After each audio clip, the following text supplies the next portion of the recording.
పొందుకన్నా ముందు మనం ఏం చేద్దాము అని అంటే సౌలు రాజు యొక్క జీవితంలో నుండి కొన్ని సంగతులు మనము చూడడానికి ప్రయత్నం చేస్తాం. సో సౌలు రాజు దావీదు యొక్క మామ సౌలు రాజు, ఆయన రక్షణ పొందినాడా అని అంటే పొందినాడు. చూడండి, ఇప్పుడు మనం చదివిన సందర్భాన్ని చూడండి. 1 సమూయేలు 10వ అధ్యాయము 9వ వచనం. అతడు సమూయేలు నొద్ద నుండి వెళ్ళిపోవుటకై తిరుగగా దేవుడు అతనికి క్రొత్త మనస్సు అనుగ్రహించెను. క్రొత్త మనసు సౌలు రాజుకి దేవుడు ఏమి ఇచ్చినాడంటే క్రొత్త మనసు. క్రొత్త మనసు అంటే నూతన జన్మ, క్రొత్త హృదయం అని అర్థం. సో సౌలు రాజు ఇప్పుడు రక్షణ పొందినాడా అని అంటే పొందినాడు. దేవుడు ఆయనకి ఏమనుగ్రహించాడమ్మా? క్రొత్త మనసు అనుగ్రహించినాడు. సౌలు రాజు గురించి కొన్ని విషయాలు మనం చూస్తాం బలలో పాలు పొందకన్నా ముందు. సో ఈ యొక్క విషయాలన్నీ చూసిన తర్వాత మనం మన హృదయాన్ని పరీక్షించుకొని ఆ యొక్క బలలో మనము పాలు పంపులు పొందాం. సో సౌలు రాజు రక్షణ పొందినాడా అని అంటే పొందినాడు. సో ఎక్కడ ఉంది బైబిల్ రిఫరెన్స్ అంటే ఇక్కడ ఉన్నది. 1 సమూయేలు 10వ అధ్యాయము 9వ వచనంలో రాయబడ్డది. అతడు సమూయేలు నొద్ద నుండి వెళ్ళిపోవుటకై తిరుగగా దేవుడు అతనికి కొత్త మనసు అనుగ్రహించెను. సో దేవుడు సౌలును ఏం చేసినాడు?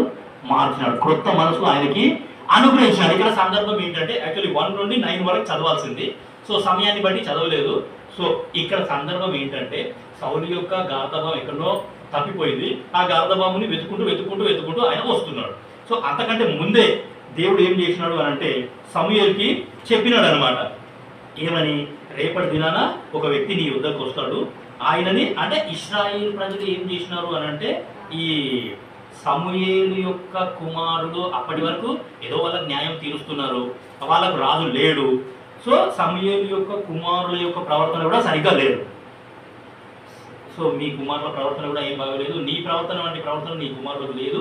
సో కాబట్టి మాకు రాజు కావాలి అని వాళ్ళు ఏం చేసినారు అని అంటే మాకు రాజును అనుగ్రహించు అని సమూయేలును కోరినారు. కోరితే అప్పుడు సమూయేలు దేవునికి ప్రార్థన చేస్తాడు. సరే దేవుడు ఆయన ప్రార్థన వింటాడు. సరే ప్రజలకు రాజు కావాలి కదా, రాజుని మనం నియమిద్దాము అని దేవుడు సమూయేలుకు చెప్తే అప్పుడు ఆ సందర్భంలో దేవుడు సమూయేలుకు చెప్పినాడు అనమాట. ఏమని? తన గార్ధబమును వెతుక్కుంటూ ఒక వ్యక్తి వస్తాడు. ఆ వ్యక్తిని నువ్వేం చేయాలంటే అభిషేకించు, రాజుగా నువ్వు అభిషేకించు. ఆ వ్యక్తిని నేను ఏర్పాటు చేసుకున్నాను, ఆ వ్యక్తిని నేను ఎన్నుకున్నాను, ఆయన నువ్వు అభిషేకించు అనే సందర్భంలో వచ్చినప్పుడు ఈ యొక్క మాట. సో కాబట్టి సౌలు రక్షణ పొందినాడు. రక్షణ పొందిన తర్వాత ఇంకా సౌలు జీవితంలో ఏమేమి జరిగినాయి? 10వ అధ్యాయము 10వ వచనం 1 సమూయేలు చూడండి.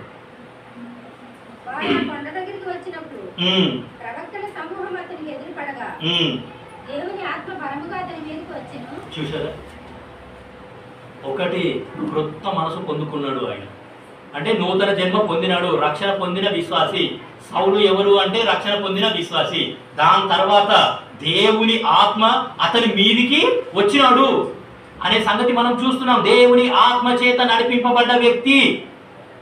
మనం ఎవరి గురించి చూస్తున్నాము అంటే సౌలు రాజు గురించి చూస్తున్నాం. ఇశ్రాయేలు ప్రజలకు ఫస్ట్ కింగ్, మొట్టమొదటి రాజు సౌలు రాజు, దేవుని ఆత్మ చేత నడిపింపబడ్డ వ్యక్తి. 11వ వచనం చూడండి. అతడు ప్రవక్తలతో కూడా నుండి ప్రకటించుట చూచి ఈషు కుమారుడికి సంభవించినది ఏమిటి? సౌలును ప్రవక్తల్లో ఉన్నాడా అని ఒకరితో ఒకడు చెప్పుకొనగా ఆ స్థలమంతుడు ఒకడు వారి తండ్రి ఎవడని అడిగాను. అందుకు సౌలును ప్రవక్తల్లో ఉన్నాడా అని సామెత పుట్టెను. సో కాబట్టి అతడు ప్రవక్తలలో కూడా నుండి ప్రకటించుట చూచి. సో ప్రవచించిన వ్యక్తి అండి.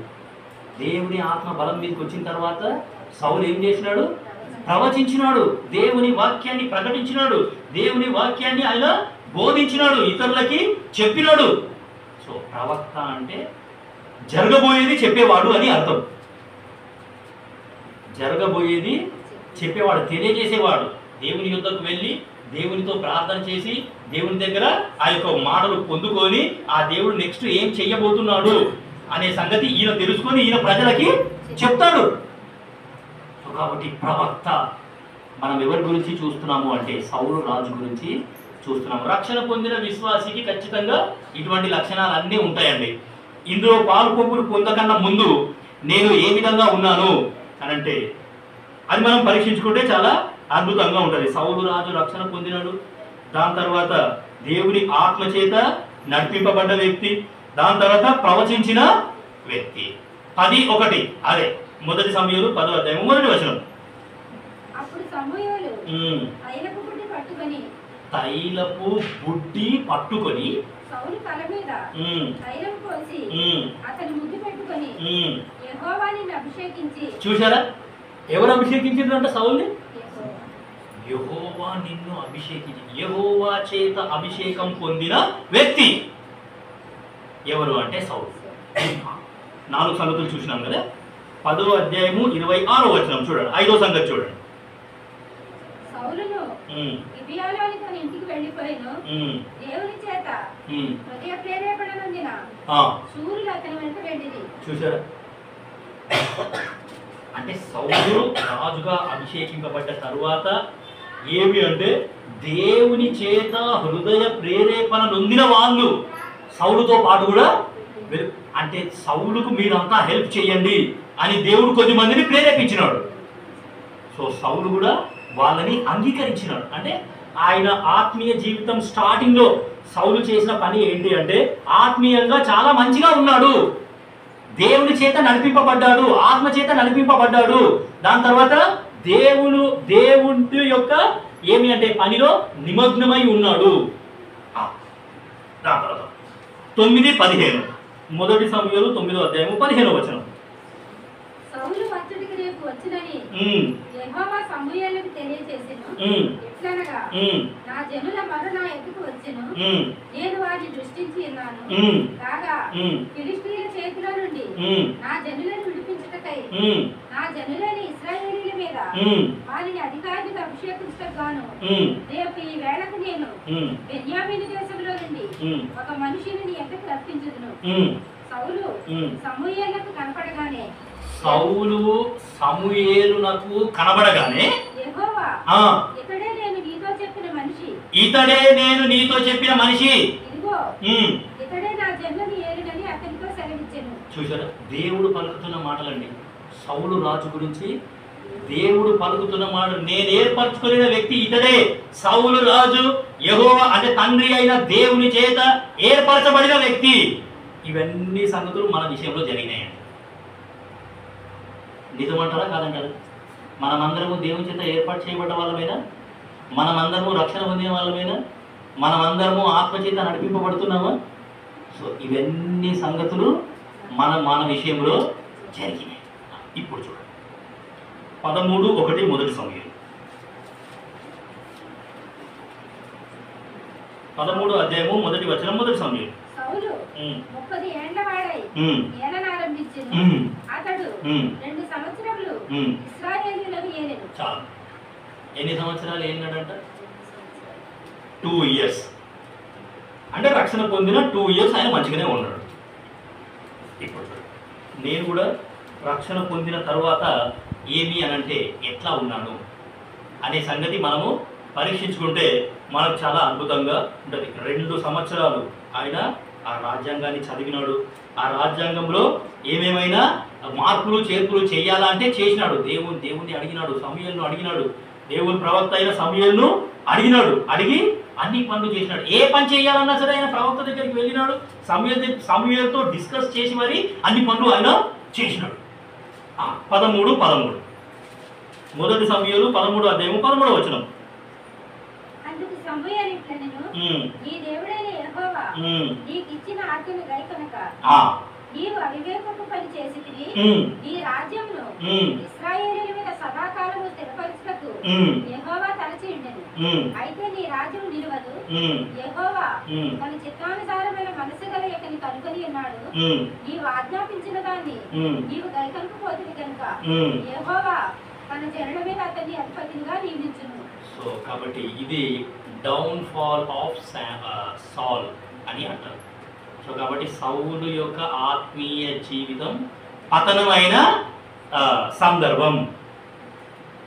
8వ వచనం నుండి నేను చదువుతున్నాను, దయచేసి గమనించండి. సమూయేలు చెప్పినట్టు అతడు 7 దినములు ఆగి సమూయేలు గిల్గాలునకు రాకపోవుటయు జనులు తన యుద్ధ నుండి చెదరిపోవుటయు చూచి దహన బలులను సమాధాన బలులను నా యుద్ధకు తీసుకొని రమ్మని చెప్పి దహన బలి అర్పించాను.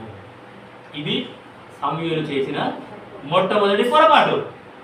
పాత నిబంధన కాలంలో రాజులు చేయాల్సిన పనులు రాజులు చేయాలి, యాజకులు చేయాల్సిన పనులు యాజకులు చేయాలి. ఈయన రాజు అయ్యుండి యాజకుడు చేయాల్సిన పని ఈయన చేస్తున్నాడు. అది దేవుని ఆజ్ఞ అక్కడ అతిక్రమించినాడు. అయ్యో, దేవుడు గొప్ప విజయం అనుగ్రహించినాడు, ఫిలిస్తీన్లతో మనం యుద్ధం చేసినాము, ఎంతో గొప్ప విజయం అనుగ్రహించినాడు దేవుడు విజయం అనుగ్రహించినందుకు మనం దేవుడికి కృతజ్ఞతాస్తుతులు చెల్లిద్దాం అని చెప్పేసి ఈయన జనులందరినీ పోగు చేసినాడు. పోగు చేస్తే మరి బలి అర్పించడానికి ప్రవక్త రావాలా, సమూయేలు రావాలా. సో సమూయేలు రావడానికి ఆలస్యం అవుతుంది. అయ్యో, ఏం చేద్దాము, సమూయేలు ఇంకా రావట్లేదు, జనులంతా వెళ్ళిపోతున్నారు అనే ఉద్దేశంతో ఈ యొక్క సౌలు ఏం చేసినాడు, ఆయననే బలి అర్పించినాడు. అక్కడ సమూయేలు యొక్క ఆత్మీయ జీవితం యొక్క పతనం అనేది ఆరంభమైంది.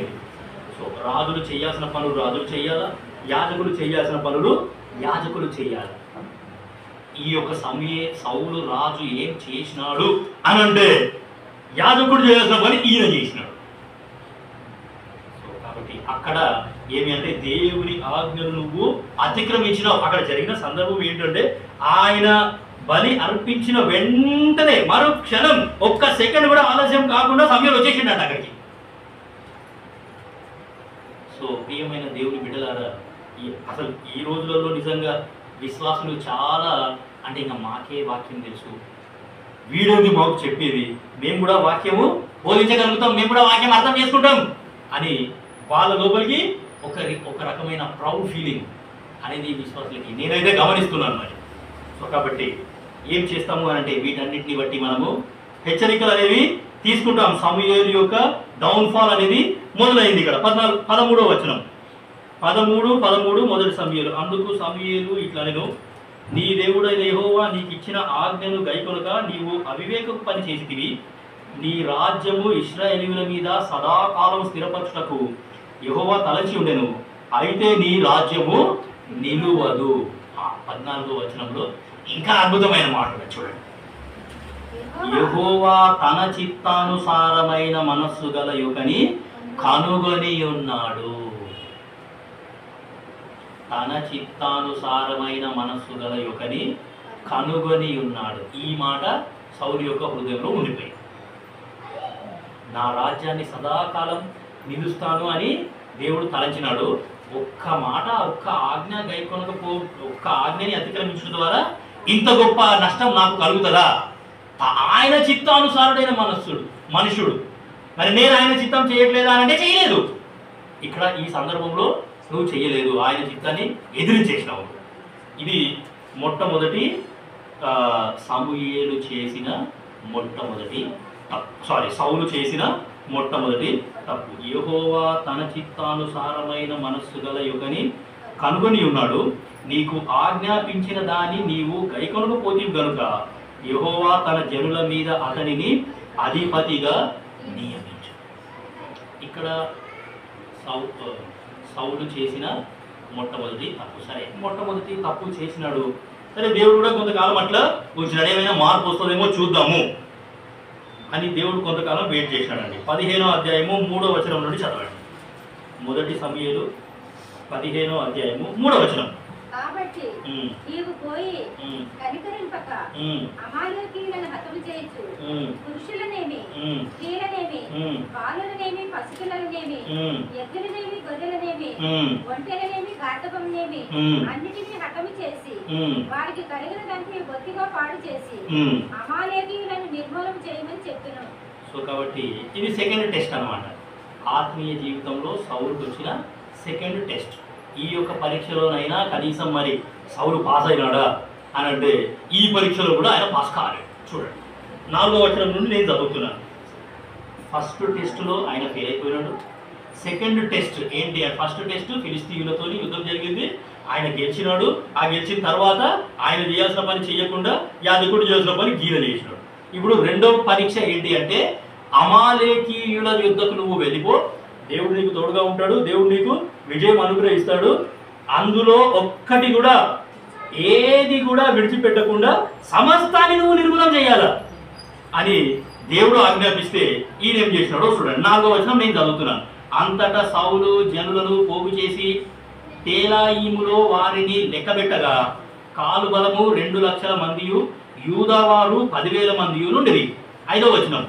అప్పుడు సౌలు అమాలేకీయుల పట్టణములలో నొకదానికి వచ్చిన లోయలో పొంచి ఉండి, ఇశ్రాయేలీయులు ఐగుప్తులో నుండి వచ్చినప్పుడు మీరు వారికి ఉపకారం చేస్తారు కనుక అమాలేకీయులతో కూడా నేను మిమ్మల్ని నాశనం చేయకుండానట్లు మీరు వారిలో నుండి బయలుదేరి పోవుడని కేనీయులకు వర్తమానం పంపగా కేనీయులు అమాలేకీయులలో నుండి వెళ్ళిపోయి, తరువాత సౌలు అమాలేకీయులను హవీలా నుండి ఐగుప్తు దేశపు మార్గములనున్న షూరు వరకు తరిమి హతము చేసి అమాలేకీయుల రాజైన అగగును ప్రాణంతో పట్టుకొని జనులనందరినీ కత్తి చేత నిర్మూలము చేసెను. సౌలును జనులను కూడి అగగును గొర్రెలలోను ఎడ్లలోను క్రొవ్విన గొర్రె పిల్లలు మొదలైన వాటిలోను మంచి వాటిని నిర్మూలము చేయక కడగా నుంచి పనికిరాని నీచ పశువులన్నిటినీ నిర్మూలము చేసి. ఇది సౌలు చేసిన రెండవ తప్పు, లేకపోతే రెండవ పొరపాటు, లేకపోతే రెండవ పాపం. అసలు సమూయేలు నిజంగా స్ట్రేట్ అవే చెప్పినాడు, నువ్వు కనికరించకుండా పశువులు కానీ పక్షులు కానీ జంతువులు కానీ ఏమున్నా సరే అన్నింటినీ నువ్వు నాశనం చేశాయి అని అంటే, ఇక్కడ ఈయన 9వ వచనంలో రాయబడ్డది, గొర్రెలలోను ఎడ్లలోను క్రొవ్విన గొర్రె పిల్లలు మొదలైన వాటిలోను మంచి వాటిని నిర్మూలము చేయక. ఈ అమాలేకీయులు అంటే ఈ లోకస్తులు, అంటే మన శత్రువులు. ఆ యొక్క అమాలేకీయులతో దేవుడు స్ట్రైట్ ఫార్వర్డ్ గా చెప్పేసినాడు, వాళ్ళలో ఏ వ్యక్తిని కూడా నువ్వు ఉంచుకోకు, వాళ్ళ వస్తువులు కూడా ఏమి మన దగ్గర ఉండడానికి వీల్లేదు, సమస్తాన్ని నిర్మూలన చేసేయి.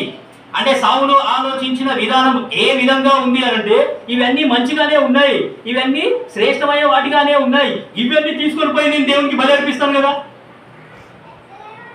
ఏం సార్ ఈయన ఆలోచించే విధానం ఇట్లా అయిపోయింది. అరే లోకంలో ఉన్న లోకస్తుల యొక్క ఆరాధన మన ఆరాధన ఒకటేనా అంటే? అంటే విశ్వాసులు ఈ రోజులలో ఏ విధంగా తయారవుతున్నారు అని అంటే, యేసుక్రీస్తు ప్రభువు మనల్ని సంపూర్ణులుగా చేయడానికి తీసుకొని వెళ్తా ఉంటే మనము దానికి ఇష్టపడకుండా నాకు నచ్చిన కొన్ని వస్తువులు నా హృదయంలోనే పెట్టుకున్నాను, ఎందుకంటే తర్వాత పనికొస్తాయేమో అని. Do I have the heart of Saul in me? Am I thinking like Saul, being a believer? అనేది నువ్వు నేను పరీక్షించుకోవాలి. ఎంతో భయంకరమైన సంగతి. సౌలు ఎంత భయంకరంగా అయినా తిరిగిపోయినాడు అని అంటే, ఆ లోకస్తుల యొక్క వస్తువులు తీసుకొని వచ్చి దేవునికి అర్పిస్తాడంట. ఎంత భయంకరం అండి ఇది. కాబట్టి ఇది రెండవ తప్పు, సౌలు చేసిన రెండవ తప్పు, లేకపోతే రెండవ పొరపాటు. సో ఇట్లా చేసిన తర్వాత ఏమి అంటే దేవునికి పూర్తిగా ఇంకా కోపం అనేది వచ్చేసింది అనమాట. ఇప్పుడు చూడండి 16వ అధ్యాయము 1వ వచనం, మొదటి సమయం తొందరగా చూడండి.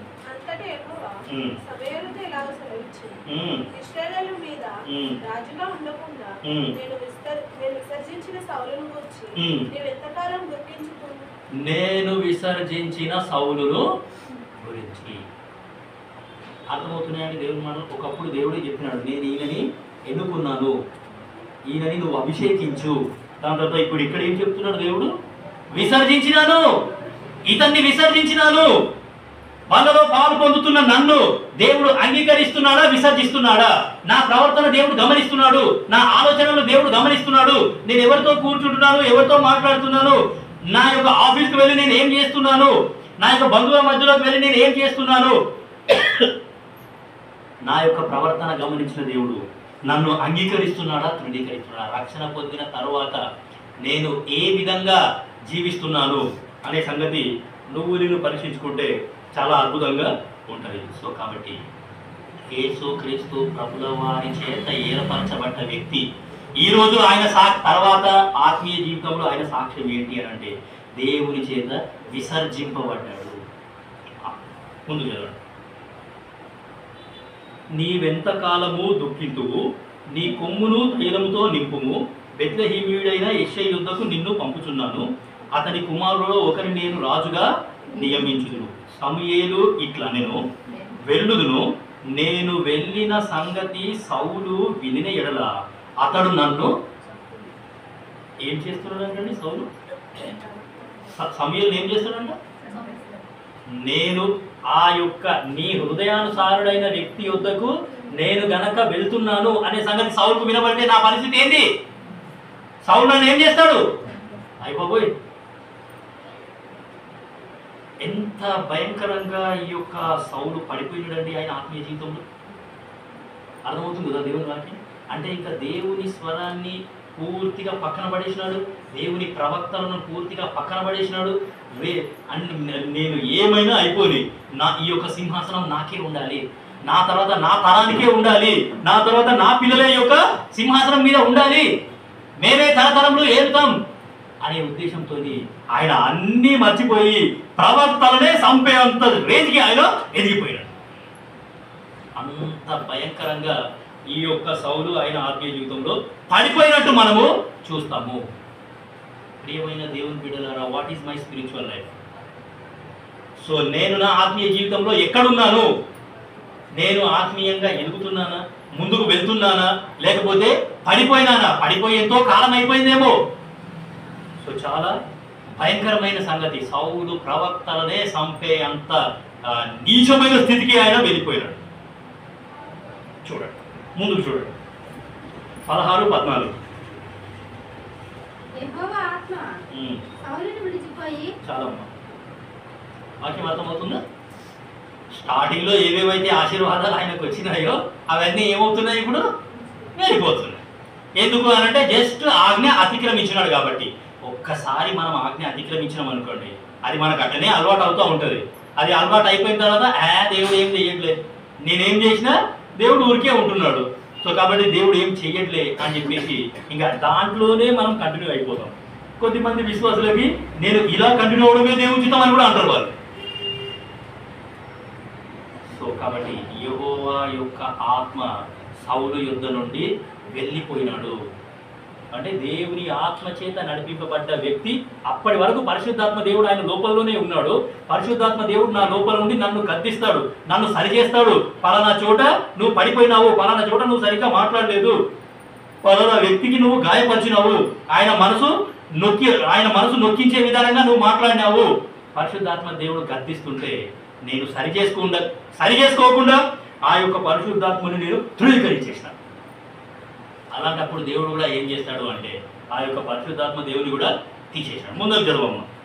యెహోవా 16 మొదటి సమూయేలు 16-14. యెహోవా ఆత్మ సౌలును విడిచిపోయి యెహోవా యుద్ధ నుండి దురాత్మ ఒకటి వచ్చి. ఇప్పుడు దురాత్మల చేత ఆయన నడిపింపబడుతున్నాడు. చాలా ప్రమాదం. దురాత్మల చేత నడిపించే అంత నీచమైన స్థాయికి ఈ యొక్క సౌలు అనే వ్యక్తి వెళ్ళాడు. కాబట్టి టైం అయిపోతుంది, చూస్తాం ఇంకా కొన్ని సంగతులు చూస్తాం. ఆ యొక్క దురాత్మ చేత పీడింపబడ్డ తర్వాత అంటే దేవుని ఆత్మ వెళ్ళిపోయినాడు. దురాత్మ అంటే సైతాన్ అన్నమాట. సైతాన్ వచ్చి ఇప్పుడు సౌలు యొక్క హృదయాన్ని కంట్రోల్ చేస్తున్నాడు.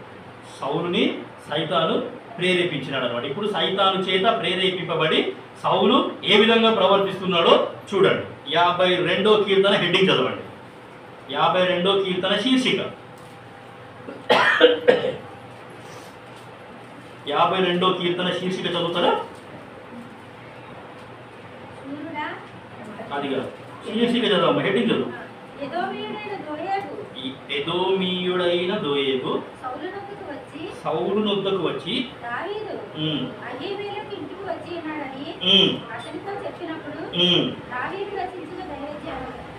ఎదోమీయుడైన దోయేగు ఈ ఎదోమీయులు ఇశ్రాయేల్ ప్రజలకి విరుద్ధులు. ఈ యొక్క ఎదోమీయులు ఇశ్రాయేల్ ప్రజలకి శత్రువులు. అటువంటి శత్రువు సౌలు దగ్గరకు వచ్చినాడంటండి. సౌలు దగ్గరకు వచ్చి సౌలు చెప్తున్నాడు, ఓ సౌలు, నువ్వు దావీదుని చంపుదామని చూస్తున్నావు కదా, ఆ యొక్క దావీదు మా ఊర్లోనే దాక్కున్నాడు. కాబట్టి నువ్వేం చేయాలి? ఇప్పుడు మా ఊర్లోకి రా, వచ్చి ఆ యొక్క నీ శత్రువు మా శత్రువు అందరినీ ఏం చెయ్యాలి అని అంటే నువ్వు సంహరించు. ఇప్పుడు 54వ కీర్తన హెడ్డింగ్ చదవండి తొందరగా. 54వ కీర్తన హెడ్డింగ్, ప్రధాన గాయకునికి తంతి వాద్యములతో పాడదగినది. జీఫీయులు వచ్చి దావీదు మాలో దాగియున్నాడు కాడా అని సౌలుతో చెప్పినప్పుడు దావీదు రచించిన జీఫీయులు. ఈ జీఫీయులు కూడా ఇశ్రాయేలు ప్రజలకి విరుద్ధులు, శత్రువులు. ఒకప్పుడు సౌలు వీళ్ళందరితోనే పోట్లాడినాడు. ఆయన రాజుగా ఉన్నప్పుడు శత్రువులందరితో పోట్లాడినాడు. మరి ఆయన రాజ్యం పోయింది, వేరే వ్యక్తిని దేవుడు ఎన్నుకున్నాడు అన్న సంగతి తెలియగానే ఆ యొక్క వేరే వ్యక్తిని, ఆ యొక్క దావీదు అనే వ్యక్తిని ఎట్లయినా సరే నాశనం చేద్దాము అనే ఉద్దేశంతో ఈ యొక్క సౌలు రాజు చేసిన పని ఏంటి అంటే శత్రువులందరితోని కూడా ఆయన చేతులు కలిపినాడు. 59వ కీర్తన హెడ్డింగ్ చూడండి ఎట్లుందో. వాక్యం అర్థమవుతుందా? 59వ కీర్తన హెడ్డింగ్, ప్రధాన గాయకుడికి అల్పక్షేపను రాగం మీద పాడదగినది. దావీదును చంపుటకు సౌలు పంపిన వారు ఇంటి యొద్ద పొంచి ఉన్నప్పుడు అతడు రచించినది. చూస్తున్నాడు, దావీదును చంపడానికి సౌలు పంపినాడంట కొద్ది మందిని. వాళ్ళంతా కూడా ఆ యొక్క ఇంటి దగ్గరనే ఉన్నారు. సౌలుకు వర్తమానం పంపించినారు, ఓ సౌలు ఇంట్లోనే ఉన్నాడు, నీ శత్రువు ఇంట్లోనే ఉన్నాడు, దా పట్టుకుందాం, ఇల్లు మొత్తం మేము చుట్టేసినాం, నువ్వు రా చంపు అని చెప్పేసి ఈ యొక్క సౌలు అంత భయంకరంగా ఆయన ఏమి అంటే ఆ యొక్క ఆత్మీయ జీవితంలో పూర్తిగా పడిపోయినాడు. ఆ యొక్క అపవిత్రాత్మ చేత, సైతాను చేత నడిపింపబడి ఏం చేస్తున్నాడు అంటే దేవుని హృదయానుసారులైన మనుషులనే ఆయన చంపేద్దామని చూస్తున్నాడు. మనందరికీ బాగా తెలుసు దావీదుకి సౌలుకి గొడవ అనేది ఎక్కడొచ్చింది అని అంటే గొలియాతును చంపిన తర్వాత. మనందరికీ తెలుసు, తెలియంది ఏమీ లేదు. గొలియాతును చంపిన తర్వాత ఏమి అంటే సౌలు 1000 కొలది హతం చేసినారు, దావీదు 10,000 కొలది. 1:10 రేషియో. సౌలు ఒక వ్యక్తిని చంపితే దావీదు ఎంతమందిని చంపినాడు? 10 మందిని. సౌలు ఒక వ్యక్తిని చంపేసి అటువైపు చూడగానే ఇంకొక వ్యక్తిని చంపడానికి వెళ్ళి ఇటువైపు చూస్తే దావీదు 10 మందిని లేపేసినాడు. అంత బలాఢ్యుడు. ఆ పాట ఆ రోజు ఆ యొక్క స్త్రీలందరూ కూడా పాటలు పాడినారు, సౌలు 1000 కొలది హతం చేసినాడు, దావీదు 10,000 కొలది హతం చేసినాడు అని ఆ యొక్క దావీదుకు కీర్తనలు పాడుతూ ఉంటే సౌలు లోపల ఇంకా ద్వేషం ఎక్కువైపోయింది. సో కాబట్టి సౌలు ఏం చేసినాడంటే ఆ రోజు నుండి దావీదు మీద విషపు చూపు అనేది చూసినాడు అనే సంగతి మనందరికీ బాగా తెలుసు. అవన్నీ లేఖనాలలో మనం చూస్తాం. సో కాబట్టి సౌలు తన ఆత్మీయ జీవితంలో ఎంత భయంకరంగా పడిపోయినాడు అనే సంగతి మనం గమనిస్తే మనకు చాలా అద్భుతంగా అర్థమవుతుంది. చూడండి, 1 సమూయేలు 18:17. 1 సమూయేలు 18వ అధ్యాయము 17వ వచనం. నా చెయ్యి వాని మీద పడకూడదు, ఫిలిస్తీయుల చెయ్యి వాని మీద పడుగాక అనుకోని నా పెద్ద కుమార్తె అయిన మేరేబును గిత్తును నీవు నా పట్ల యుద్ధశాలివై ఉండి యెహోవా యుద్ధమును జరిపింపవలెనని. సో కాబట్టి సౌలు యొక్క ఆలోచించే విధానం ఎట్లా ఉన్నది అని అంటే వీలైతే ఆ వ్యక్తిని నా ఇంటికి అల్లుని చేసుకొని అయినా సరే నేను ఏం చేస్తాను, ఫిలిస్తీయుల చెయ్యి వాని మీద పడాలి ఎట్లయినా సరే, అంటే నేరం నా మీదకి రాకూడదు. ముంగలికి చూడండి 22:7 1 సమూయేలు 22 అధ్యాయం 7వ వచనం. సౌలు తన చుట్టూ నిలిచిన సేవకులతో ఇట్లా నేను సౌలు తన చుట్టూ నిలిచి ఉన్న సేవకులతో ఇట్లా నేను బెన్యామీనీయులారా ఆలకించుడి. బెన్యామీన్ అంటే సౌలు ఏ గోత్రం అండి? బెన్యామీన్ గోత్రమే. Very good. ఆయన ప్రజలతో ఆయననే మాట్లాడుతున్నాడు. సందర్భం ఏంటంటే ఈ యొక్క సౌలు బెన్యామీనుడు, ఆయన ప్రజలందరూ కూడా ఏమి అంటే దావీదు యొక్క యుద్ధాన్ని చూసి, దావీదు యొక్క బలాన్ని చూసి, దావీదు యొక్క శౌర్యాన్ని చూసి ఈ బెన్యామీనులు అందరూ కూడా దావీదుకు సపోర్ట్ చేస్తున్నారు. ఓ దావీదు, దేవుడు నీకు తోడుగా ఉన్నాడు, మా వల్ల కాని పని నువ్వు చేసినావు. ఆ రాజుగారి యొక్క కుమారుడు యోనాతాను కూడా ఎవరికి సపోర్ట్ చేస్తున్నాడు? దావీదుకే సపోర్ట్ చేస్తున్నాడు. దావీదు యొక్క చిన్న కుమార్తె మీకాలు, ఆ మీకాలు కూడా ఎవరికి సపోర్ట్ చేస్తుంది అంటే దావీదుకే సపోర్ట్ చేస్తుంది. చదవమ్మ. యెష్షయి కుమారుడు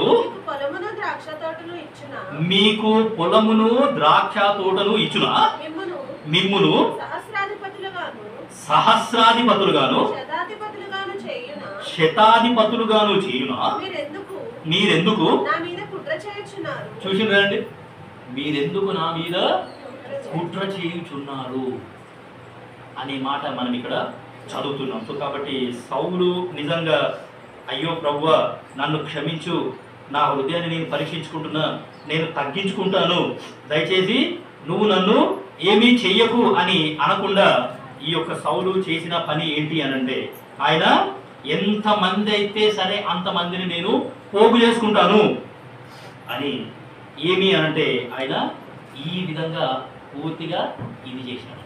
ఆయన ఆత్మీయ జీవితంలో పూర్తిగా పడిపోయినాడు. పూర్తిగా ఆయన ఏమి అనంటే ఇది అయిపోయాడు. అంటే ఇంకా ఆత్మీయంగా ఆలోచించడం, నేను రక్షణ పొందినాను కదా, బాప్తిసం తీసుకున్నాను కదా, వాళ్ళలో పాలు పొందుతున్నాను కదా అనే సంగతి కూడా ఈరోజు విశ్వాసులు గుర్తుపెట్టుకోవట్లేదు. ఆ పాత బతుకుతో అట్లనే వాళ్ళు కంటిన్యూ అవుతా ఉన్నారు. ఇంకో 2 వచనాలు చూసి మనం ముగిస్తాం. 19, 17 మొదటి సమూయేలు 19వ అధ్యాయము 17వ వచనం. అప్పుడు సౌలు తప్పించుకొని పోవునట్లుగా నేను శత్రువుని పంపివేసి నన్ను ఇలాగునే ఎందుకు మోసపుచ్చితివని మీకాలును అడగగా, మీకాలు నేను చంపవలెను, నన్ను పోనిమ్మని దావీదు తనతో చెప్పినందుకని సౌలుతో అనెను. తన సొంత కుమార్తెతో మాట్లాడుతున్న మాటలేమి. నా శత్రువుని నువ్వు ఎందుకు పోలించినావు? ఏమమ్మా, సొంత కన్న కూతురుతో ఎవరైనా చెప్తారా అండి నీ భర్త నా శత్రువు అని? అర్థమవుతుంది ఆ వాక్యం మీకు? కన్న మరోసారి చదవండి, మీకు అర్థమవుతుంది. మళ్ళీ చదవమ్మా. అప్పుడు సౌలు తప్పించుకొని పోవునట్లుగా నీవు నా శత్రువుని పంపివేసి నన్ను ఇలాగునే ఎందుకు మోసపుచ్చితివని మీకాలు అంటే సౌలు కూతురు, కన్న కూతురు ఎదుట ఆ సౌలు కూతురు దగ్గరికి వచ్చి నీ భర్త నా శత్రువు, నేను వాడిని సంపుదామని చూస్తున్నాను, నువ్వు ఎందుకు తప్పించేసినావు వాడిని? అసలు కూతురుకి ఎట్లుంటుందండి? అయ్యో మా నాన్న ఎంత దుర్మార్గుడు, నా భర్తను సంపాదన చూస్తున్నాడు. అసలు ఈ మాటలన్నీ నేను రాత్రి చదువుతుంటే ఇంత భయంకరంగా ఆయన తప్పిపోయినాడు ఆయన ఆత్మీయ జీవితంలో. అంటే ఇప్పుడు ఆత్మీయంగా మనం ఉన్న పరిస్థితి కూడా ఇట్లనే ఉన్నది. లోకంలో ఇష్టం వచ్చినట్టు విశ్వాసులు ప్రవర్తిస్తూ ఉన్నారు. ఏదో స్కూల్కి వెళ్తున్నారు, కాలేజ్కి వెళ్తున్నారు, ఆఫీస్కి వెళ్తున్నారు, కానీ అక్కడ ఏమి అంటే మనము సాక్షులుగా అసలు లేనేలేము. నా ఆఫీస్లో నా సాక్ష్యం ఏంటి అని అంటే నాతో పాటు పనిచేసే వాళ్ళు చెప్తారు, వీడు క్రిస్టియనా అని అన్నట్టున్నారు. సో కాబట్టి ప్రియమైన దేవుని బిడ్డలారా, మనము ఏమి అంటే హెచ్చరికలు పోతాం. ఇప్పుడు చూడండి, 1 సమూయేలు 20వ అధ్యాయము 30-31 ఈ ఒక్క మాట చూసుకొని మనం ముగిస్తాం. ఇప్పుడు సౌలుకు యోనాతానుకు సంబంధం ఏంటంటే తండ్రి కొడుకులు. ఇప్పుడు సౌలు ఎటువంటి వాడో ఆయన కొడుకు కూడా అర్థమైపోయింది. చూడండి,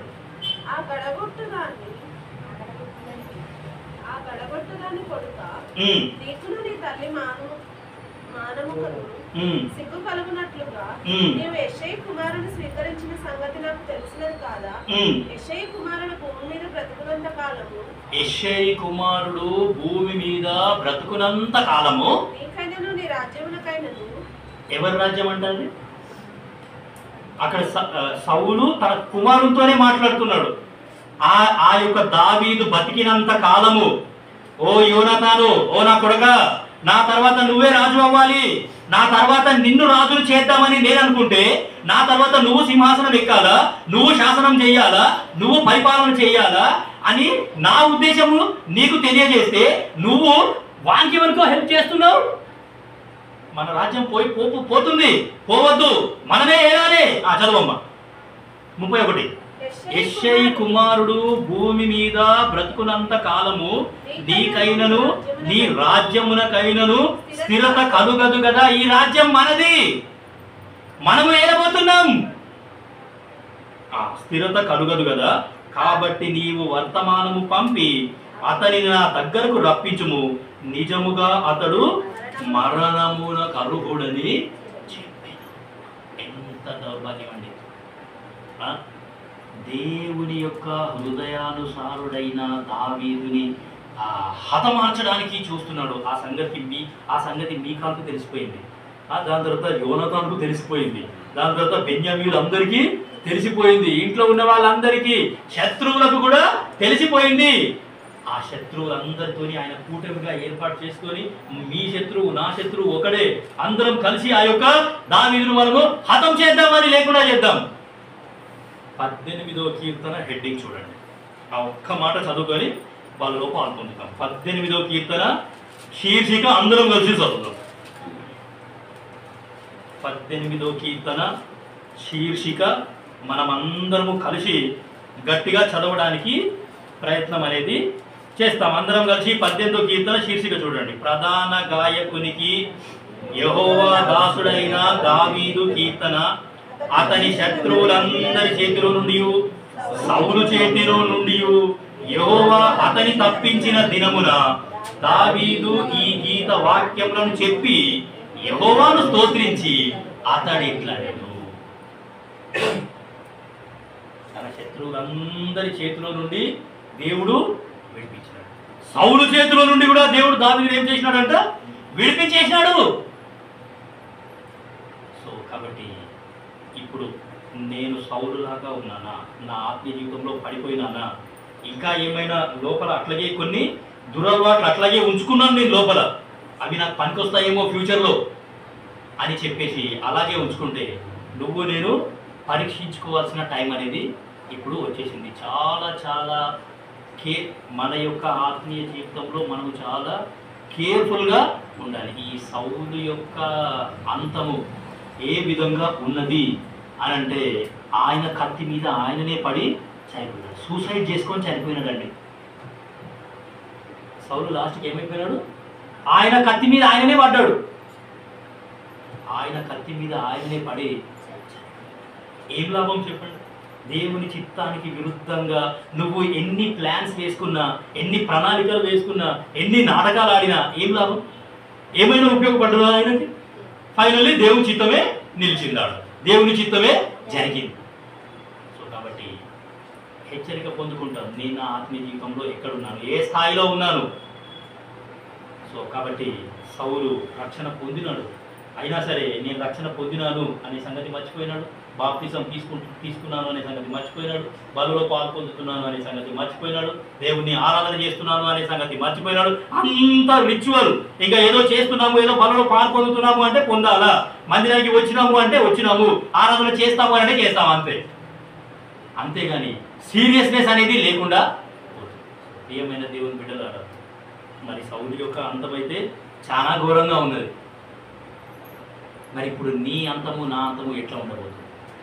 రానున్న దినాలలో ఇంకా భయంకరమైన పరిస్థితులు మనం చూస్తాం. సో కాబట్టి దేవుడు మనతోనే ఉన్నాడు. యేసుక్రీస్తు ప్రభుల వారు దయగల దేవుడు, కనికరం గల దేవుడు, దీర్ఘశాంతుడు. ఆయన మనకి ఇంకా తరుణం ఇస్తున్నాడు. మన హృదయాలు మనం పరీక్షించుకుంటాం.